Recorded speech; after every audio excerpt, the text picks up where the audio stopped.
To edit and publish articles on a Joomla-based website, users need to have appropriate permissions.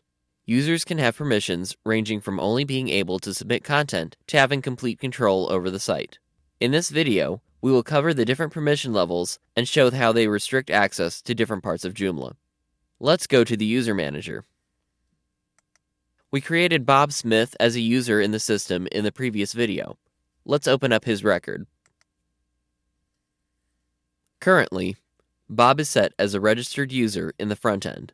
Joomla allows you to give front-end or back-end permissions to your users. Users who are allowed to log into the back-end may also log into the front-end, but people who only have front-end access may not log into the back-end. The first level we could bump Bob up to would be author. The author user permission level would allow Bob to submit articles to the website, but they wouldn't be published, and he wouldn't be able to go back and change them. We would have to go in and approve his articles and publish them to the site. The next permission level we could select would be editor. This would allow Bob to submit articles as well as edit existing content that's on the website.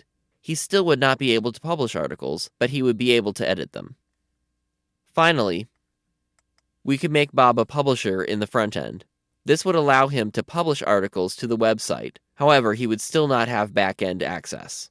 To give Bob back-end access, we need to give him a level of access that's within the public back-end section. First, let's talk about Super Administrator. As a Super Administrator, Bob would be able to access all of the functions available through the Joomla interface. If we instead set his access level to Administrator, he would be able to do most of the things he would be able to do as a Super Administrator, but he would not be able to add components, templates, or languages to the system. He would not be able to change the global configuration. Also, he would only have access to the global check-in and clean cache tools from the Tools menu. We could set Bob as a manager. Managers still have access to the backend of Joomla, but they are mainly restricted to data that is managed through components. They cannot create users, access the trash, or access other tools. We're going to set Bob as an administrator. This will give him a good amount of access to the website without being able to change the global configuration. Let's click Save. Let's log out and log in as Bob Smith.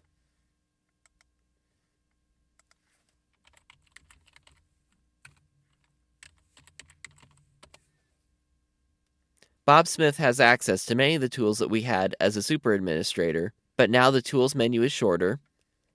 He doesn't have access to the global configuration, and he can only manage modules and plugins. Assigning permissions in Joomla is easy to do. Although you cannot restrict specific users to certain sections of content, you can restrict the actions of a specific user. Users can edit and publish articles from the front end without back-end access, while super administrators can access every function Joomla has to offer.